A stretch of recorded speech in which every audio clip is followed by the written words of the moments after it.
সময়টা ১৯৭১ সালের এপ্রিল মাস। দুপুরের পর ভূষণ তার বড় ছেলে হরিদাসের উপর রেগে ছেলেকে বিভিন্ন গালি দিতে দিতে প্রায় শুকিয়ে যাওয়া বিলের উপর দিয়ে শালতি চালিয়ে হাটের দিকে যাচ্ছিল।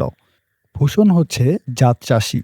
তার এই ৫০ বছরের জীবনে সে চাষের কাজ ছাড়া অন্য কিছুই করেনি। তাদের আর্থিক অবস্থা তেমন ভালো নয়। নিজের ভিটে আর ভিটের সঙ্গে লাগোয়া ১০ কাঠা জমি বাদ দিয়ে ভূষণের আর কোনো জমি নেই। অল্পদিন হয়েছে ধান কাটা হয়েছে, অথচ ভূষণের ঘরে ধান নেই।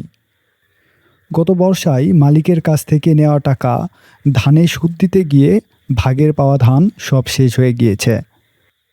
তাদের এই অবস্থা যে গরু দুটোকে খাওয়ানোর মতো একটু খড়ও তাদের কাছে নেই। তার বড় ছেলে হরিদাসও যে একটু বাড়িতে থেকে এই বিষয়গুলো একটু দেখবে তাও নয়।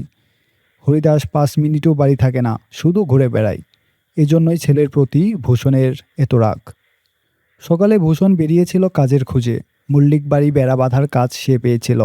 সেখানে কাজ করার সময় ৩টা ছেলের সাথে তার পরিচয় হয়। ছেলেগুলো হাতে বন্দুক নিয়ে ঘোরাঘুরি করছে।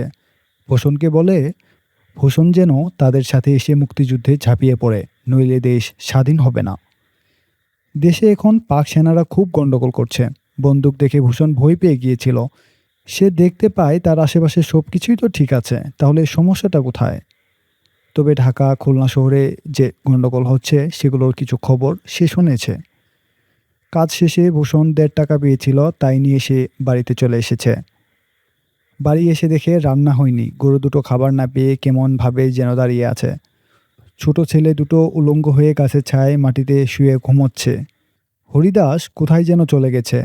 এই দেখেই খুব রাগ হলো ভূষণের। সে সকালের পানি ভাত দুটো খেয়ে শালতি নিয়ে বেরিয়ে পড়ল হাটের উদ্দেশ্যে। হরিদাস হাটেই থাকবে সম্ভবত। শালতি চালিয়ে নিজের অতীতের কথা ভাবতে ভাবতে সে হাটের দিকে এগোচ্ছে।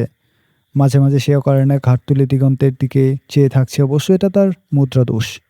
পথিমধ্যে একটি সাপ দেখতে পেয়ে তার মনে পড়ে যায় তার বাবার কথা। ভূষণের বাবা সাপের কামড়ে মারা গেছে। তারপর থেকে সাপ দেখলে ভূষণ আরও রেগে ওঠে। পাড়ে যেই সাপটিকে ভূষণ দেখেছিল, বয়ঠা দিয়ে পিটিয়ে সেই সাপটাকে মেরে ভূষণ পুনরায় হাটের দিকে চলল। হাটের কাছাকাছি চলে এসেছে। আজ কেন যেন ভূষণের কিছুটা ভয় হলো। এই পথেই তাকে ফিরতে হবে, ফিরতে তার রাত হবে।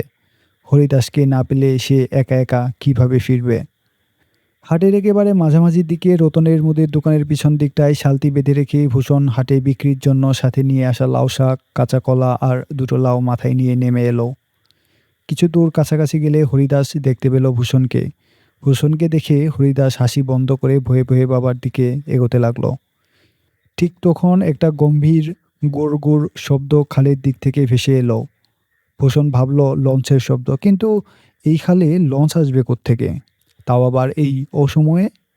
কিছুক্ষণ পর বিকট একটি বোমা ফাটার শব্দে হাটটা কেঁপে উঠল। সকলেই কেমন চুপ হয়ে গেল। নিস্তব্ধতা নেমে এলো যেন হঠাৎ। কেউ বুঝতে পারছে না কি হচ্ছে। তার কিছুক্ষণ পর ভূষণ কয়েকজন মিলিটারি দেখতে পেল, আর দেখলো সামনের দিকের মানুষগুলো গোড়া কেটে ফেলা গাছের মতো নিঃশব্দে ধীর স্থিরভাবে মাটিতে পড়ে যাচ্ছে। তাদের গা থেকে ফিনকি দিয়ে বের হচ্ছে রক্ত। পরক্ষণেই বুঝতে পারল ভূষণ। মিলিটারিরা মালাউন, কাফের ইত্যাদি বলতে বলতে এলোপাথারিভাবে গুলি চালাচ্ছে। কেউ পালাতে পারছে না। সকলেই মাটিতে পড়ে কিছুক্ষণ দাপাদাপি করে একেবারে স্তব্ধ হয়ে যাচ্ছে। ভূষণ ভয় পেল। সে কোনো কথা বলতে পারল না। হরিদাসের হাত ধরে টানতে টানতে ভূষণ এতক্ষণে তেঁতুল গাছের আড়ালে চলে এসেছে। কোথাও কোনো মানুষকে দাঁড়িয়ে থাকতে দেখল না ভূষণ। অজস্র মানুষ মাটিতে মুখ থুবড়ে পড়ে আছে। ভূষণ দেখল এর মধ্যে ২৪-২৫ বছরের একটি মেয়ে তার বাচ্চা কুলে তেঁতুল গাছের দিকে আসছিল। হঠাৎ একটা বুলেট এসে বাচ্চাটির মাথা থেঁতলে মগজ বের করে দিল। মেয়েটি এই দৃশ্য দেখে বাচ্চাটিকে মাটিতে ছুঁড়ে ফেলে দিয়ে টান দিয়ে নিজের ব্লাউজ ছিঁড়ে ফেলে স্তন বের করে সৈন্যদেরকে গালি দিয়ে বলল বুকে গুলি করতে। পরক্ষণেই ভূষণ দেখতে পেল একটা বুলেট এসে মেয়েটির একটি স্তনকে ঝাঁঝরা করে দিয়ে বেরিয়ে গেল। মেয়েটি মাটিতে পড়ে গেল।